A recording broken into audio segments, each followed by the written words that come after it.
타협하지 않는 청년이라는 제목으로 하나님께 예배하도록 하겠습니다.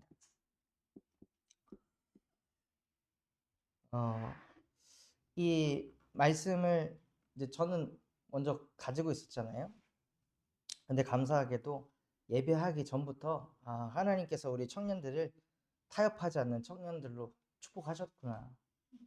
친구들이랑 여행 갔다가 나이 새서 와가지고 예배하고, 갑자기 남자친구가 간다고 하는데도 남아서 또 예배하고, 타협할 일들이 이렇게 많이 벌어지는데 하나님께서 우리 청년들을 붙드셔서 타협하지 않는 청년으로 축복하심에 감사를 드립니다. 정말 우리 청년들에게 무엇이 임해야 되냐면요, 하나님의 권능이 임한 청년이 되어야 합니다. 그래서 청년의 시절은 미래가 불안하고 두렵기 때문에 아무리 이과를 들어가서 내가 이런 직업을 갖게 될 것이다 라고 정한 그 과를 들어가도, 지난번에 우리 경욱 청년하고 통화해보니까 친구 중에 의사가 둘이 있대요. 근데 다 의대 가면은 꽃길이라 생각하잖아요.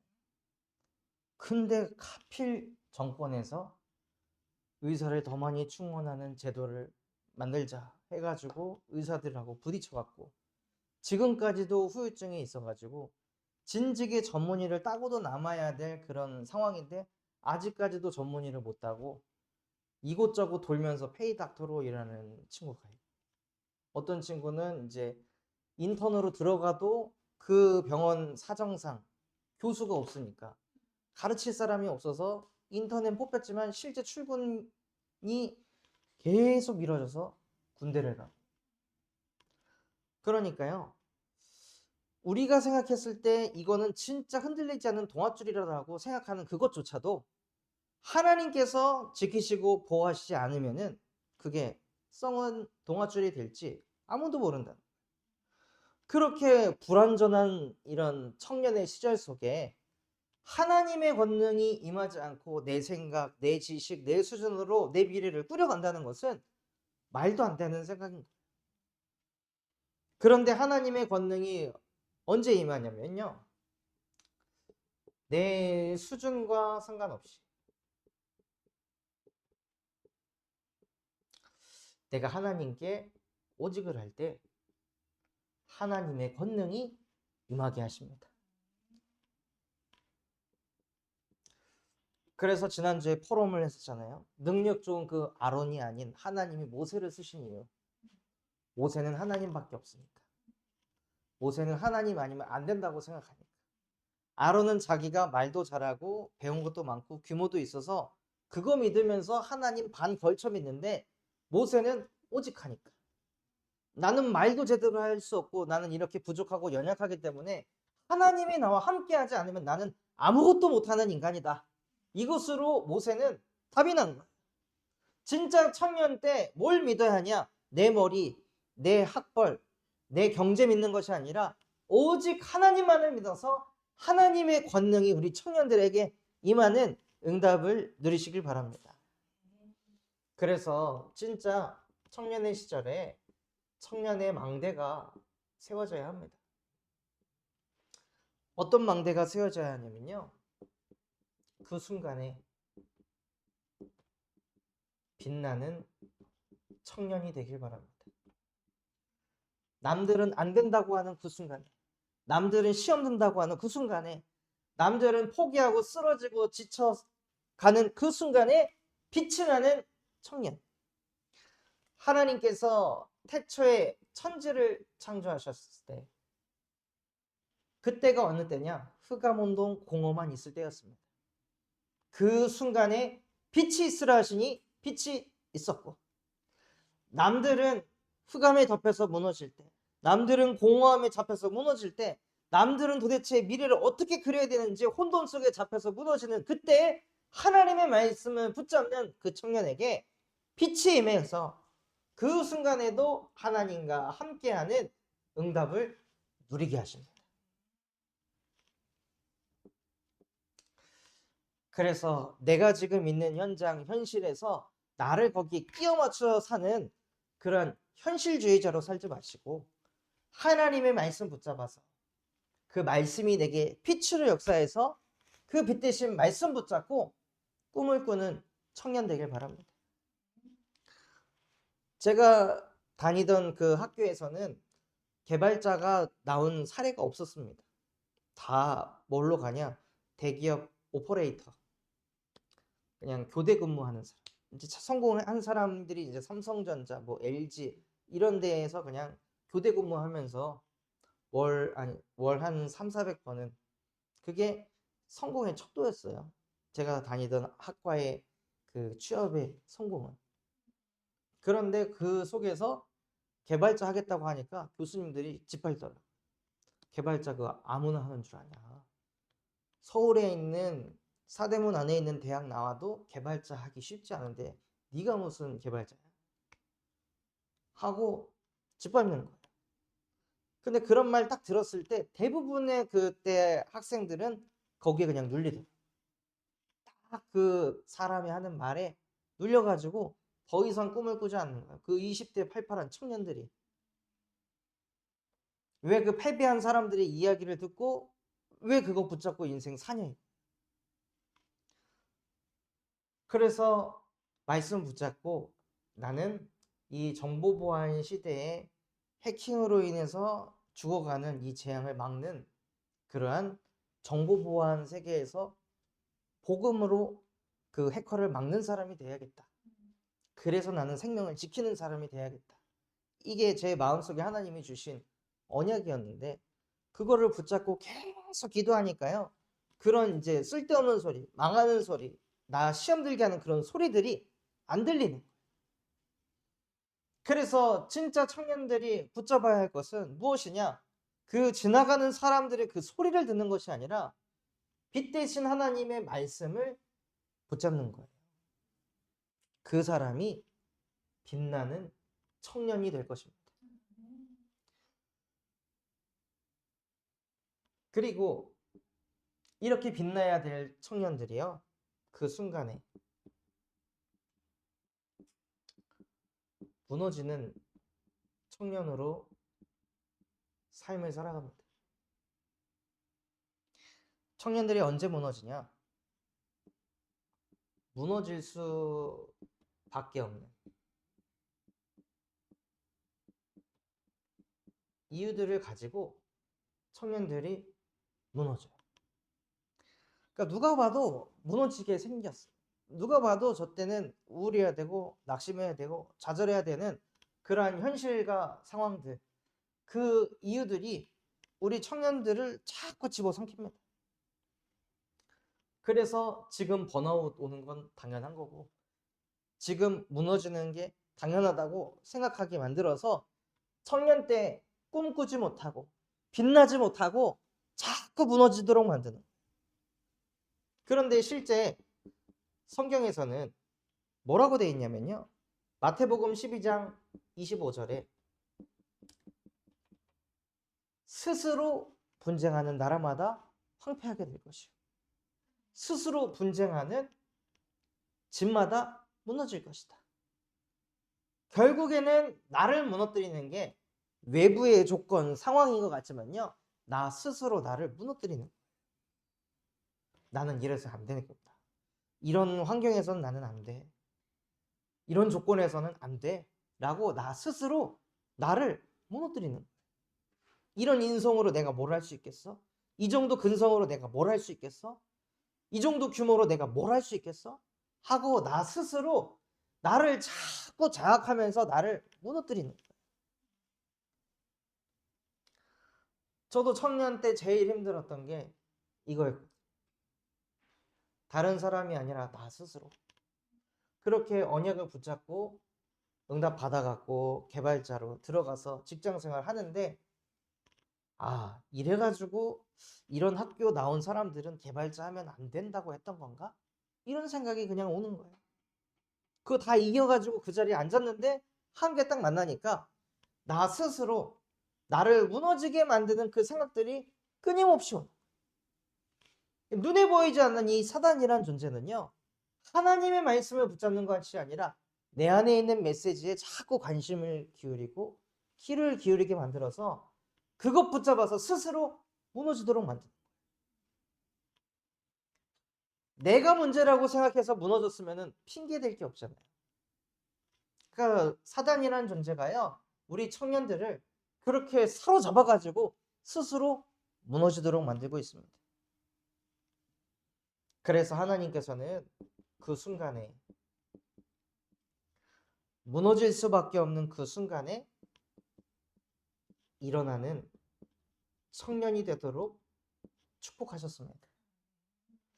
스스로 무너질 수밖에 없는 그 생각들이 올 때마다, 그래, 나는 이렇게 무너질 수밖에 없고 연약한 피조물이지. 그래서 나는 그리스도가 아니고 예수가 그리스도이시지.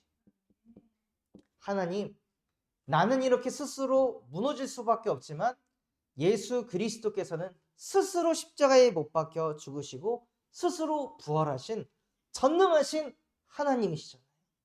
그 하나님이 나의 주인이시고 나의 그리스도이십니다. 라고 여러분 인생에서 예수가 그리스도라는 것을 자꾸 고백할 때 나도 모르게 내 영혼이 살아납니다. 그래서 이것으로 구원받았기 때문에 스스로 정죄하는 것이 아니라요, 로마서 8장에 보면 누가 우리를 정죄하리요? 누가 우리를 판단하리요? 의롭게 하시는 이는 너가 아니지 않냐? 너 자신이 너를 의롭게 만든 거 아니지 않냐? 너를 의롭게 하시는 이는 오직 하나님이신데 네가 뭔데 네 자신을 정죄하고, 네가 뭔데 네 자신을 판단하고, 네가 뭔데 사람들을 정죄하고 판단해? 그건 하나님이 하시는 거잖아요. 그래서 여러분은요, 여러분 자기 자신이 나를 정죄하고 판단할 수 있는 자격이 없습니다. 저도 마찬가지. 저를 보면서 야, 네 같은 게 무슨 목회자를 한다고, 네 같은 게 무슨 사람을 살린다고, 이런 생각을 할 자격이 제겐 없는 거예요. 저는 저를 위해 죽어보지 않았고, 저는 저를 위해 안 죽어지고, 오히려 안 죽으려고 발버둥을 치는데, 안 죽어도 되시는 예수 그리스도께서 나를 위해 십자가에 못 박혀 죽으셔서 나의 주인 되시고 나의 구원자가 되셨는데, 내가 함부로 나를 어떻게 정죄하냐. 우리 청년들은 정죄당할 존재가 아닙니다. 판단당할 존재가 아닙니다. 어떤 순간 속에서도 하나님이 함께 하셔서 일어나 빛을 발할 청년들입니다.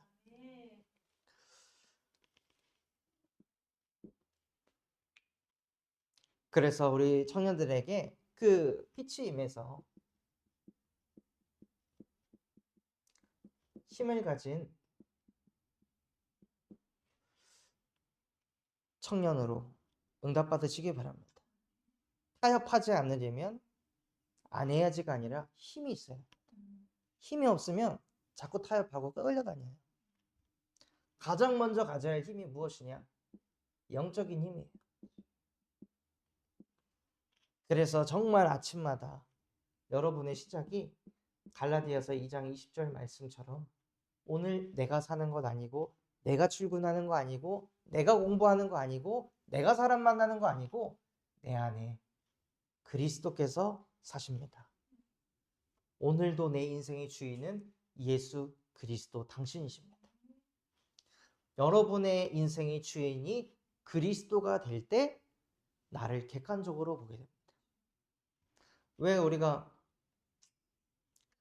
친구가 문제에 당해가지고 이야기 나눌 때 그 친구의 문제 엄청 객관적으로 보고, 야, 너 이렇게 저렇게 하잖아요. 막 친구가 연애 때문에 힘들어하면 야, 너 너무 집착하고 있어 하고 얘기해 주잖아요. 근데 정작 내가 그 문제 만나면요, 전혀 객관적이지 않아요. 친구에게 얘기해 준 대로만 내가 살아도 내가 정말 많이 응답받을 텐데, 말만 잘하고 실제 나한테 적용 1도 못하고. 왜냐면은 내 문제의 주인이 나라고 생각하니까 너무 내가 거기에 몰입이 돼 있고 감정에 빠져 있는.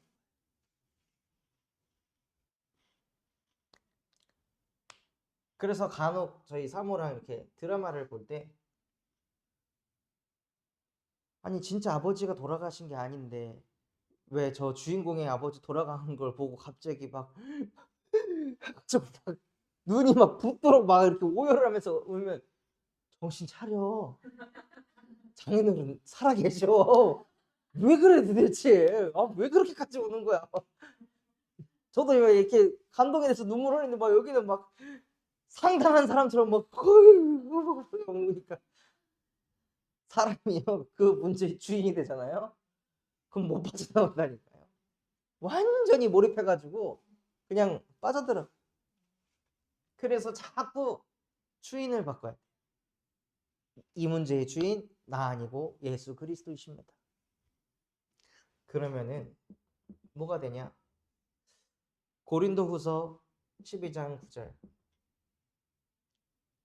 나의 약함만을 나타나게 됩니다. 내가 약할 때 하나님의 능력이 강해지는구나. 이거를 깨닫게 돼서 다른 사람 앞에서 뭔가 나를 표현할 때 맨 나 잘난 거, 나 대단한 거, 나 믿음의 고백한 거 그게 아니라 내가 연약하고 부족한 거 이거를 그냥 이야기하는 거예요. 우리 청년들 모임에서 포럼할 때도 마찬가지예요. 막 대단히 응답받은 것을 포럼한 것이 아니라 진짜 나는 하나님 없으니까 이렇게 되더라. 이런 상태에 빠지더라. 근데 그게 모든 사람이 가진 문제죠.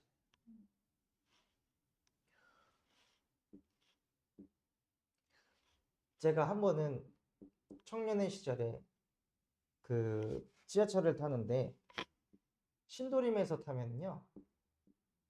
신도림에서 출발하는 열차가 있습니다. 2호선이 지옥철인데요. 이렇게 사람이 3열로 서서 전철을 기다려요. 그 이제 전철이 이렇게 오면은 전철에 앉는 이제 여유로운 그 라인이 세 번째 라인. 여기까지 딱 서 있으면은 안전방으로 전철에 앉게 돼. 여기에 제가 있었는데 어떤 여자가 와가지고 갑자기 여기에 이렇게 서 있는 거예요. 뭐지? 아니겠지. 여기 이제 비친 그 거울 보면서 이렇게 뭐 이렇게 머리 하길래 머리 만지는 거겠지. 주님 설마 아니겠죠. 이 사람이 여기 들어오는 순간 내가 어떤 불안과 공포를 느끼는지 저 사람 모르는 거 아니겠죠? 하고 그러고 지켜보고 있는데 계속 여기 서 있는 거야. 다 들어온 것도 아니고 딱 반 얘기 걸쳐가지고 그래서 뒤로 가세요 하기에도 뭐하고 막 이런 상태. 그러다가 문이 딱 열렸는데 이 사람이 그거에 맞춰서 탁 들어가니까 제 안에서 막 이 분노와 내가 못 앉기만 해봐 너 진짜 내가 머리끄댕이 잡아서 끌어내린다 이런 이제 생각들이 머릿속에 막 들어. 그래서 딱 들어갔는데 막 여기서 횡성수성하다가 다 앉는데 이제 자리가 안 보이는 저씨 그걸 죽여야겠다 하고 이렇게 가고 있는데 여기 빈자리가 보여서 딱 앉았는데 하필 맞은편이 앉아가지고 막 레이저로 나 봐 너 씨 이러고 가는 거야 아침 출근길에 나밖에 모르니까 나 평안한 거 이거 깨트리고 이 전까지는 여기서 찬양 들으면서 막 홀리하게 있다가 바로 한 줄 밀어라는 그 순간부터 갑자기 흑암에게 잡혀가지고 이거를 때려 죽여 말여 막 이러고 한 15분 20분 시달리다가 도대체 출근길은 내가 왜 이렇게 보내야 되나 그냥 앉았으면 됐지 여기서 왜 나는 이런 생각에 잡혀서 끌려갈까 하나님 저 이렇게 진짜 심보가 못됐습니다 하나님이 은혜 주셔서 자리를 남겨주셔가지고 앉았으면 감사합니다 해야 되는데 여기서 또 나는 감정에 사로잡혀 끌려갑니다. 이런 생각들을 그리스도 이름으로 멸하여 주시옵소서 하고 출근하고 직장 동료들이랑 밥 먹을 때 이 얘기를 하니까 그렇게 재밌어. 그렇게 웃으면서 이거를 들으면서 마지막에 복음 얘기도 듣는 거예요. 그러니까 출근할 때마다 이런 에피소드를 가지고 가니까 직장 동료들이 밥 먹을 때마다 같이 먹자고 오늘은 뭔 일 없냐고 열받게 한 일 없냐고 그럼 또 그거 얘기하고 그러면서 복음을 전하게 하시더라. 그러니까 우리가 약한 것조차도 하나님에게는 전혀 문제가 되지 않습니다. 사람들은 내가 잘나야 전도한다고 생각하잖아요. 그런데 그렇게 못 배웠던 D.L. 무디는 초등학교도 나오지 않은 그 무디는 어떻게 100만 명의 사람들에게 복음을 증거했을까?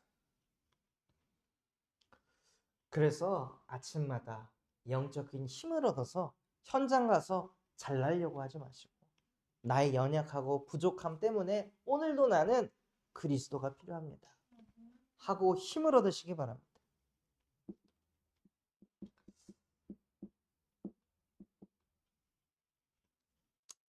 힘을 가진 청년은요, 현장에 힘이 있어요. 그것이 무엇이냐? 많은 청년들이 현장에 일하러 갑니다. 돈 벌러 갑니다. 현장에 배우러 가야 됩니다. 청년 때는 배워야 될 때입니다. 고액의 돈을 버는 게 중요한 게 아니라 청년 때는 배워야 됩니다. 고액의 연봉을 받아도 배워야 합니다.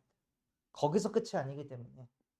그래서 현장을 가면 항상 보고 배울 생각을 가지고 가서 뭐 하냐? 나는 오늘 이 대학에 온 것은 살리러 온 것이다. 나는 오늘 출근하는 게 살리러 온 것이다. 이 마음을 가지고 현장을 가야 현장에서 자꾸 힘을 얻게 됩니다. 안 그러면은 자꾸 힘만 빠질 거예요. 내가 자꾸 배려받으려고 하고 도움받으려고 하면요. 그대로 안 될 때 힘 빠지고 그대로 안 될 때 화가 나고 짜증납니다.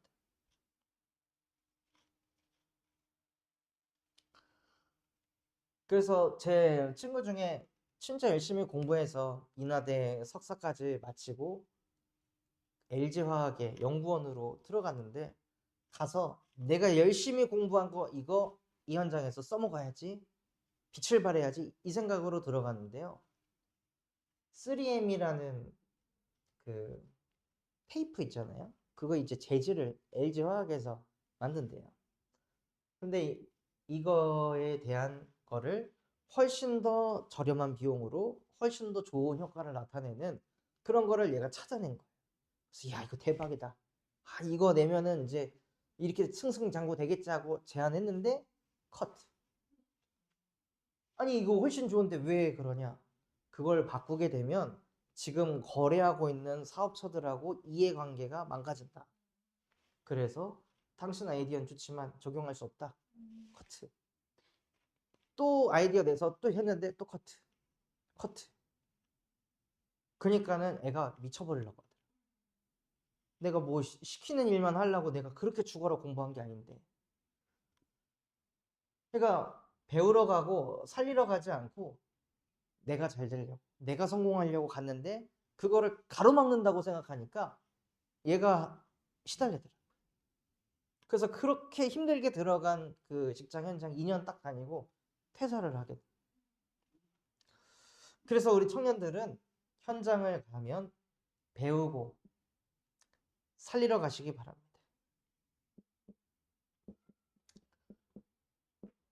그리고 인간관계에 힘이 있어야 되는데요. 그 힘이 무엇이냐? 그 관계 속에서 나를 높이는 것이 아니라 함께하는 그릇을 키워야 합니다. 이 사람과도 함께 할 수 있고 저 사람과도 함께 할 수 있는 그 그릇을 키워야 됩니다. 그래야 세계복음화하는 청년으로 쓰임받습니다. 그래서 어떤 영혼을 붙여도 그 영혼 또한도 하나님이 의롭게 하시는 영혼이기에 우리가 정죄하고 판단하지 않고 함께하는 그 큰 그릇을 가진 청년이 되시길 바랍니다. 오늘 말씀 제목이 타협하지 않는 청년인데요. 하나님께서 모세에게 처음에 어떤 미션을 주셨습니까? 여호와께서 모세에게 이르시되 아침 일찍 일어나서 바로에게 가라. 근데 바로는 어디에 있을 거라 하셨죠? 바로는 물 있는 곳에 나와 있을 것이다. 그 물은 나일강을 말합니다. 즉 바로가 물 있는 곳에 있다고 했는데요. 이때 당시에 바로는 어떤 존재냐? 신과 같은 존재입니다. 그런데 바로가 물에 있었던 이유는 나일강은 그 애굽 사람들에게 생명을 가져다 주는 근원으로 쓰임 받았기 때문에 바로가 그 물로부터 그 생명의 힘을 얻으려고 가서 기도하는 시간, 영적인 힘을 얻는 시간. 즉 엘리트는 명상하는 시간을 꼭 갖습니다. 일부러 제가 이 현장을 보려고 개발자일 때 강남에 있는 비싼 요가 학원을 등록해서 요가가 석 달에 100만 원이었거든요. 거기 가보니까 거기에는 변호사, 엔지니어, 뭐 설계사, 회계사, 검사 이런 사람들이 아침 7시에 와가지고 요가하고 에너지 메디테이션이라는 명상을 합니다. 딱 끝나고 독서펜은 차 마시면서 잠깐 다과하고 그리고 씻고 출근하는 거예요. 엘리트들도 아침 일찍 일어나가지고 명상을 하면서 자기를 다스리는 그 시간을 갖습니다. 그런 이 바로를 이기려면 모세 또한도 아침 일찍 일어나서 명상이 아니라 묵상하는 시간을 가져야 된다는 거예요. 진짜 우리 청년들이 시대 살릴 청년이 되려면, 수많은 엘리트들을 살릴 청년이 되려면 엘리트들이 하는 그 명상이 아닌 하나님의 사람이 하는 묵상의 시간을 아침 일찍 일어나 꼭 가지시기 바랍니다. 그래서 그 묵상을 통해서 하나님이 나와 함께 하신다는 영적인 힘을 가지고 현장 가서 승리하시는 거예요.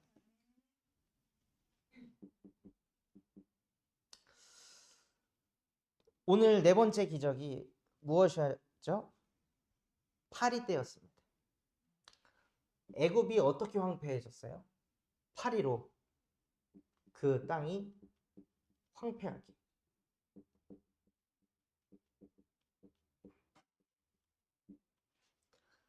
파리가 엄청난 존재가 아니잖아요. 제 아들 필립이도 파리 잡겠다고 파리채로 막 휘두르는데 그런 파리, 즉 아무것도 아닌 걸로 무너지게 된다는 거예요. 그 대단해 보이던 그 애굽이 아무것도 아닌 그 파리 하나 못 이겨가지고 무너지게 된 거예요. 하나님이 함께 하시지 않으면은요, 진짜 아무것도 아닌 거 가지고 무너집니다. 그렇게 가까웠던 관계도 아무것도 아닌 걸로 쪼개집니다.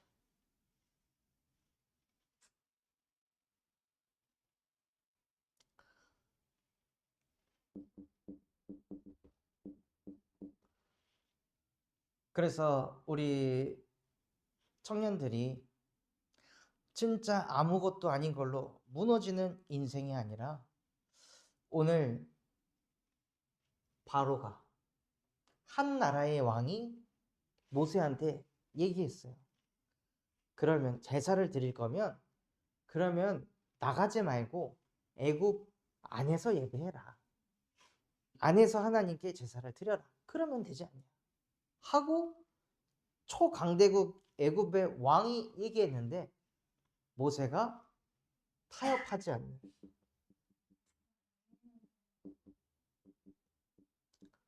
청년의 응답을 받았습니다.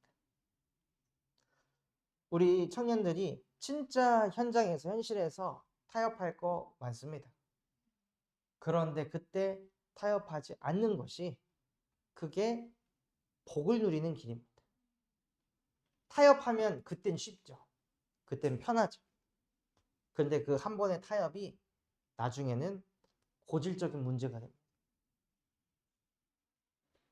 그래서 태합하지 않고 정말 모세와 같이 당당하게 승리하는 인생 되시길 바랍니다. 결론으로 오늘 우리 청년들이 묵상해 볼 주제는요. 하나님이 왜 살 길을 가서 제사라고 하셨을까요?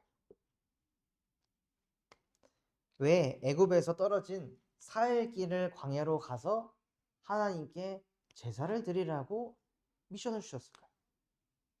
그냥 그 자리에서 해도 되는데, 그냥 하루만 가서 해도 되는데 왜 하필 살 길을 가서 제사를 드리라고 말씀하셨을까요?